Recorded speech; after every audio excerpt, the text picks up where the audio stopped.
This is the High Bar with Warren's Beverage. And I'm Louis Black, and this is take one. And this is a piece of shit.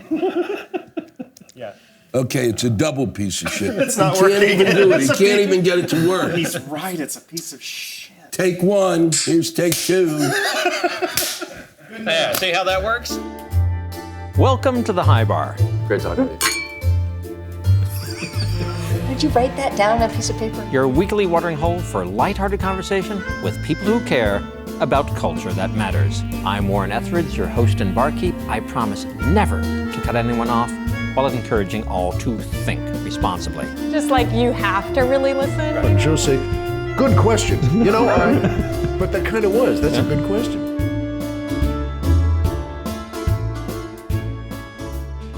Join me today at the fabulous Lobby Bar in Seattle, Washington, as I welcome comedian curmudgeon Louis Black to raise a toast to and raise the bar for theater. Thank you for joining us, Mr. Black. My pleasure. Nice to see you. Nice to see you. So early in the morning and still so sober. Yes, really. This is really the wrong time for us to be talking. It really is. It is. It's kind of stupid. Well, I've been especially accused to come. This is like taunting on a certain level. Oh yeah, let's go to a bar in the morning and not be able to do anything except drink coffee, as if we're practicing for when we enter AA. I don't need practice for that. I've got my stories ready. Those are good storytellers in AA, aren't they? Well, they're unbelievable. Yeah. It certainly does make you feel better. Yeah. You know, you think, wow. Whenever you kind of hear about that stuff, you always go, wow, I'm not in the ballpark yet.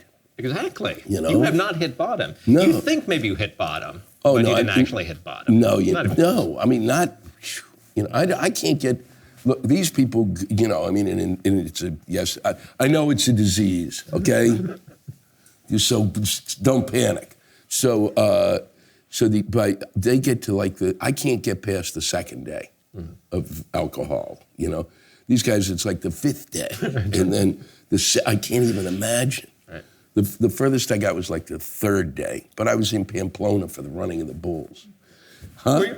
I No. was. I'm You serious. just dropped that in. I did. I had to. It was very nice. I've Not never like- been able to put it anywhere. Wow. Yeah. You really ran with the bulls. No, I didn't run with the bulls. I'm not an idiot.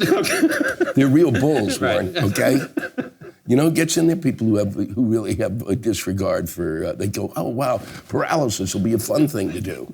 What a way to end a summer vacation. It's a good story. With an ACL, with a problem with my ACL, or maybe some sort of something like losing a spleen to a horn.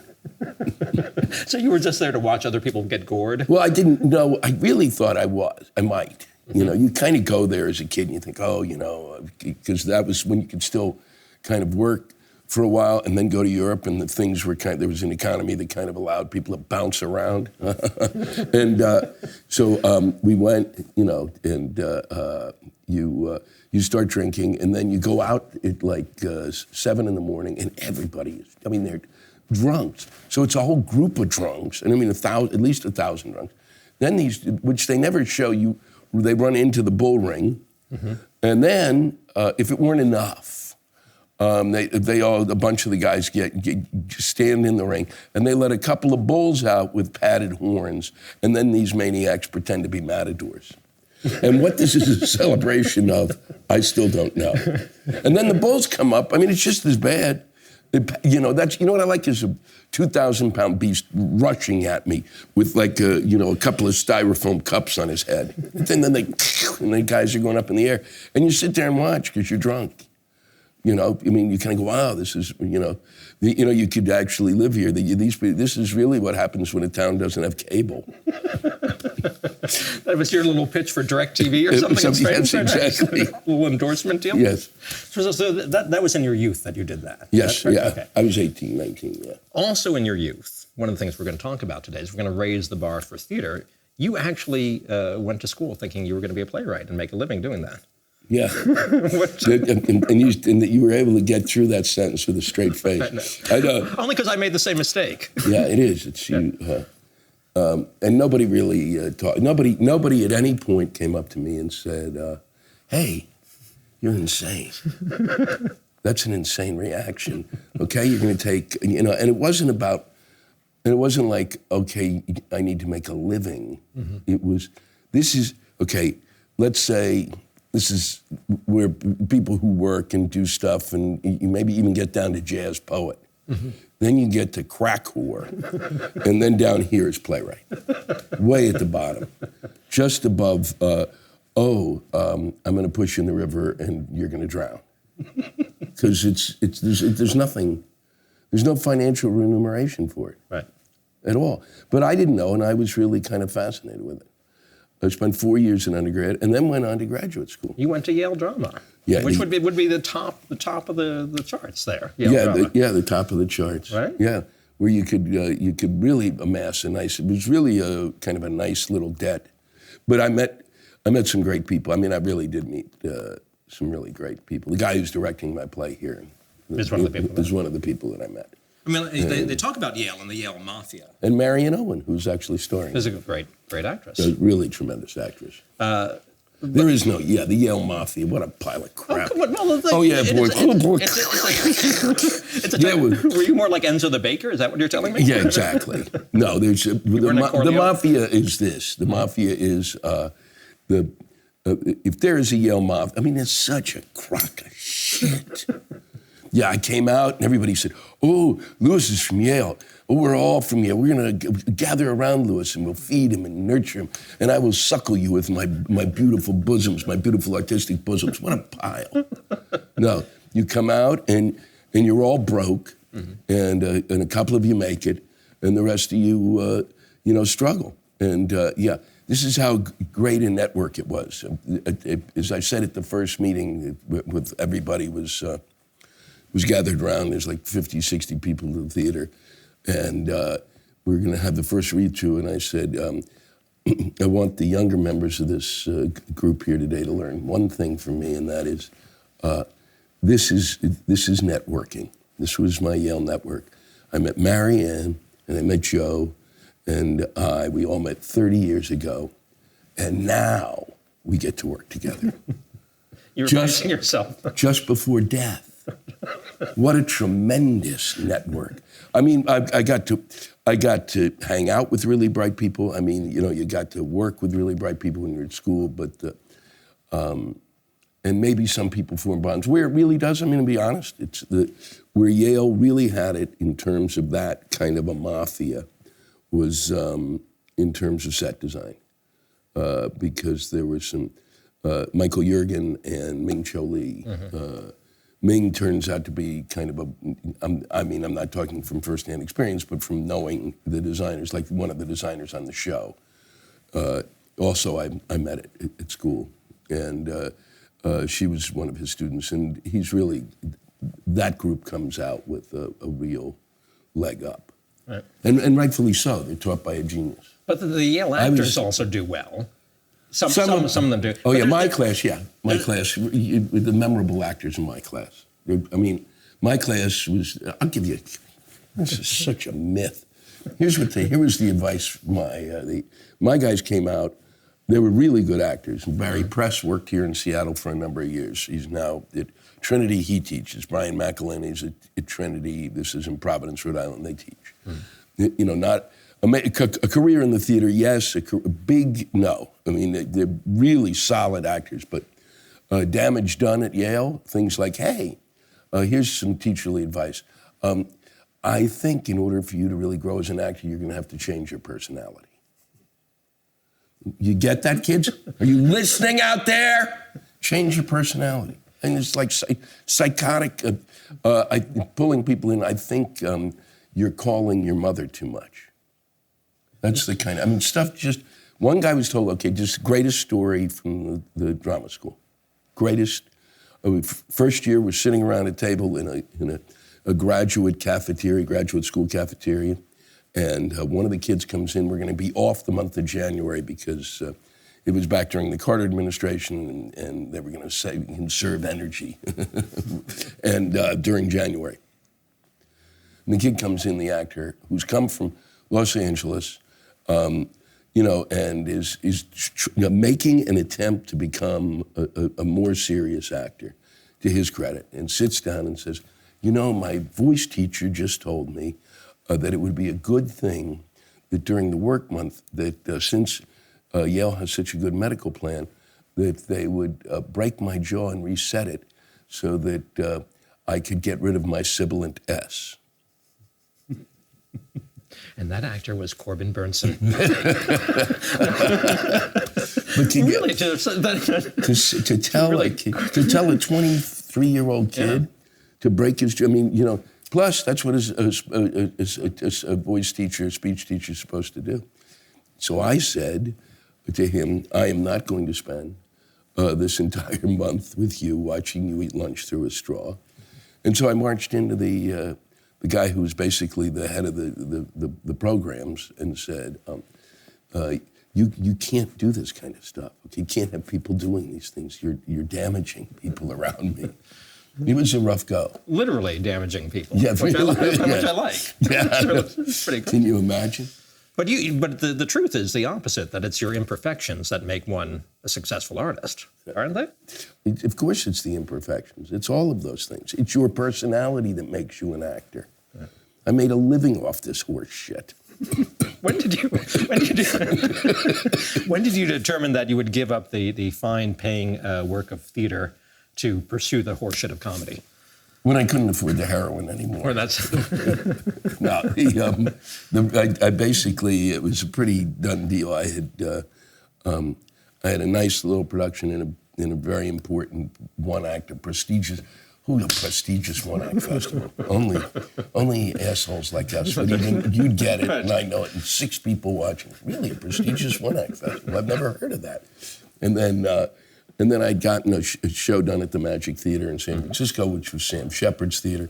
So I had, and these were coming like once every year, maybe and then I'd been working, I ended up running a room where we did one-act plays. We were doing 2 new one-acts a week.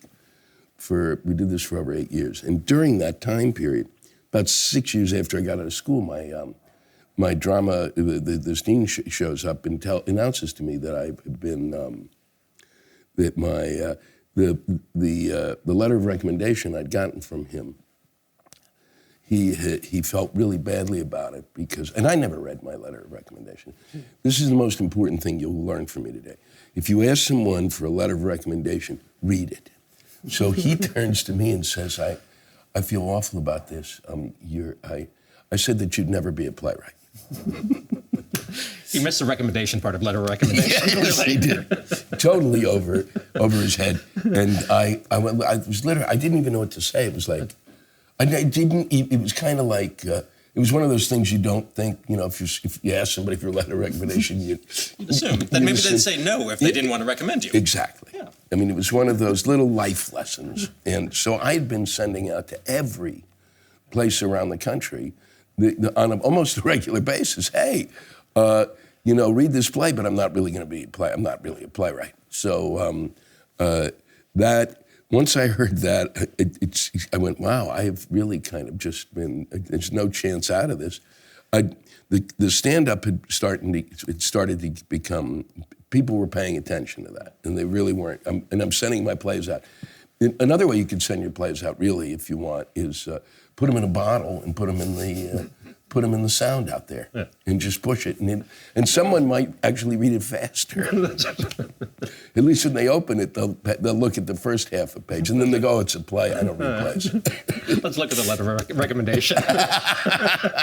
So I had I finally had gotten, a friend of mine and I had written a musical about a... More money than that. That was a good move. That was a good move, yeah. And we certainly thought. And I also had written this play that they're doing here. Right, that has come back 30 years later. 30 years later. But that play had been optioned for Broadway 6 times. And so it was like this, boom, boom. So it never happened. I was getting, I had a couple of, I had just enough to kind of keep me going and think, wow, you know, this, you know, sometimes it takes years. And then so that had become really, I just didn't get why a comedy. I'd go to see some dramas that were being done at like the kind of the not-for-profit theaters in New York and around the country, and I was going, you know, they're doing this. This is the third cancer play of the season. They can't do a comedy, so I was kind of like that was starting to wear on me. And we'd finished this musical, and we were at the Alley Theater in Houston, which is a major repertory theater, major, and they were doing this musical, and pretty much it was just a horrible experience, and everything that they kind of told me was a lie, and I kind of, it was my first, and this is what I'd been aspiring to. I thought, oh, I've made it now, you know. It's like the regional theaters, like AAA ball, you know, you're close to the majors. It's really kind of what you want. You know, if they do it here, they might do it there. They might do it there. You know, enough to kind of help sustain me. And I was supposed to. It was supposed to be A workshop, and B, I was supposed to be allowed to stay on. And finally, is when I like 2 weeks before I was, you know, when the opening, they announced to me I couldn't stay on. Now, meanwhile, I'd invited half the cast was from New York. They're down there to help me rework the play, because that's really what we're trying to do. We're taking a one-act play, making it into two. And I said, well, they said, we don't have a place. I said, well, that was part of the deal, you know. And I'm broke. I'm going to stay on. All I'm asking for is shelter. Shelter. A lean-to would be fine. Yeah. So I went across town, and because I needed to find a way to get back to the theater, and I went to a comedy club and auditioned for 15 minutes. And the drunk owner, or manager of the club, you know, sipping his double vodka, said, you know, I killed it. I just killed, and I knew I was at that point where I was really I was becoming a pretty good comic. And so he said, you know, I told him about the dates that I wanted to try to come back. He said, well, you had somebody fall out, you can come back. At that point, he also told me that I'd be paid exactly what I was paid for what I wrote the play for 1 week's work, as opposed to the 3 years we put into this. And that I would have a nicer place to stay, and I wouldn't have to rent a car. They would give me a car. Right. And that was it. That was it. I walked away. I said, I can't. I was 40 years old. I was broke. I said, oh, wow, they pay. And a drunk is nicer to me than the artistic directors who were in AA. Who were in AA? Yes. Wow. who were, you know, running theaters. I said, you know, this is what I've devoted my life to this craft, and I'm treated as if, you know, I've never been involved in it at all. And here I walk across to a total stranger in front of an audience, and that was it. I cleaned my hands and I walked out. And I haven't really regretted it. Isn't it tragic, though? Because, I mean, when I was working in theater like 15, 20 years ago or something, and I was working alongside, well, my friend Nicky Silver, do you know him, the playwright? Oh, yeah. Right? And so we're both working, and finally he gets a show off Broadway. It's reviewed in the Times, and like, it's great. I thought, like, oh, this is what I want. That's like nice to see somebody do it. And then I realized we're working side by side in the same retail store. Yes. Like, that's the top, that's the best it gets. Yeah. That's no good. Yeah. But it is sad. I would still go back to theater if it paid something. Wouldn't you go back? I mean, clearly you are going back. Yeah, but I've gone back in part because I wanted to finish this play. Mm-hmm. I wanted to 30 years later. 30 years later. Well, it really was structurally problematic, because one of the interesting things about the teaching of playwriting, at least when I was where I was going at Yale, was there was no teaching of structure. So this was really, I've kind of, you know, and I always feel like no matter whether you finish the play or, you know, or if you put a play aside, I put plays aside, but there are plays you finish, and this is one that I felt like I wasn't going to write another play until this play was done. Right. Until I finished it, and I think I've finished it. I'm almost, you know, we're like as done as it's going to be. I mean, there are little things that, you know, I'll screw around with, but I did it, and I figured, and I learned a lot about structure, because my director really kind of had it's a farce and a romantic comedy. It's trying to blend those two. That was the real problem with the piece. What's so odd about One Slight Hitch to me, wonderful show, be playing at ACT Theater soon, right? Yes. Is that Your persona is as a crank or curmudgeon, right? Yes. And we have the notion of the crying on the inside kind of clown, but you're sort of the inverse of that, it seems. Like you're actually sweet deep down. The show is sweet. It is sweet. Or is that just a reflection of your youth? No, it's disturbingly sweet. To the point where it even bothers me sometimes. I've never been that nice to an audience ever. I mean, it's really weird. I mean, but it isn't. It's really, it's what I set out to do. I wanted to survive. I mean, it was like, okay, the setup is this. The setup is, if you want to survive, you're going to have to bring people, the thing is, in the end, you're going to have to bring people in and put them in seats. Right. And this was, in this story, which was kind of based on something happening to me, I went, oh, wow, this is a story, and it's funny, and I like writing comedy, so I didn't feel like, I really felt like it was as honest an attempt I could make to being commercial. Right. I mean, I didn't my stand-up I never thought would be commercial in a larger sense. I mean, I thought, yeah, I can work clubs because clubs are clubs, and but you've never made the commercial decisions. Mm-mm. No. No, and every time and I will tell you this, here's another little tip for you young aspiring artists. Every time I've chosen, and I know you've gone through this, here's the thing. You could either do this, which is commercially viable. There's an opportunity, like I had the opportunity to do Homicide, an episode that might spin off into a larger character. Or I could go to the Edinburgh Fringe Festival and possibly win an award and be able to tour Europe as a comic, tour England and Scotland. And so I had the choice of really what was art or commerce. And I chose art. And every time you choose art over commerce, it's a mistake. Every time. Well, I mean, in my life, it was like, wow, this really didn't work out. Like art just clobbers you. And then meanwhile, on the other side, it's like, ooh, look at that. Look at what could happen. Right. But do you regret it at all? No. No, but I'm lucky in that sense because things turned out. Because you have said that whether you pick art or commerce, you'll be scred over either way, right? Yes. Yeah. I mean, either way, you're picking a prison. Yeah. It just depends on what you want. You want it to smell like it's kind of overdone, bad perfume, like Kim Kardashian's perfume, or do you want it to smell like your urine? That's what you get. That's what your prison. Those are my choices. That's it. Which is the commercial the urine side? So, which do you, having done both, which is more gratifying to you, getting laughs as a comedian or getting a response from a live theater audience? Wow, you had to ask a question like that. That's a good question. They're both gratifying. In a weird kind of a way, because I don't know if you've experienced this, but when I'm on stage, in a weird kind of a way, like I'm on stage and they're laughing, but I never feel like, and it's great. I mean, and it's a rush, but it's a really different rush than having. There's actually, in part because you put somewhat of a persona on, at least I do when I'm on stage, that like when they're yelling at the end and I'm walking off stage, I was like, what are they yelling about? Like all of a sudden I become myself again. I was like, oh boy, what's the matter with these people?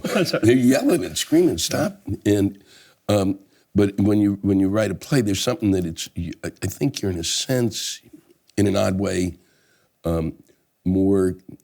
more connected somewhat with those laughs. And I'd have to really think about that question. And I'm glad it wasn't an essay question during college. It's a really good question. We'll just fracture your jaw instead. That's what you want to learn in college. So I like that. But so on stage, you're sort of in the present, but in your own sort of persona. Yeah, I've sent out an actor, really. Right. I've sent out myself as an actor. And then the self-loathing kicks in off stage? No, it isn't so much the self-loathing. It's just like, wow, that's just, it's not me. They just applauded that guy because that guy goes out on stage. I mean, what's weird about that guy is that guy I don't write the stuff down. It's not like that's the difference too. I don't write my material. Right. I just go on stage and do it. Right. And I do it because that guy is he's able to go do that, and so it's a real, So it's like, it's funny. I mean, it's like funny if I'd written something for someone to do my act, it would probably be a different feeling. It's really kind of funny because of that. Well, I want to thank you because you proved the theory that I believed in my comedies, that I always did that. I didn't write down my jokes. I liked doing it extemporaneously and see what happens. Yeah. It worked out for you. Now I'm left smelling Kim Kardashian perfume. It smells a lot like my own pee. Thank you, Louis Black. Thank you, sir. Oh, that was great. Thanks a lot. It's good to see you again. Nice to see you. Yeah, really One a slight pleasure. hitch. Yes, please come. Act Theater. Yeah, try to come.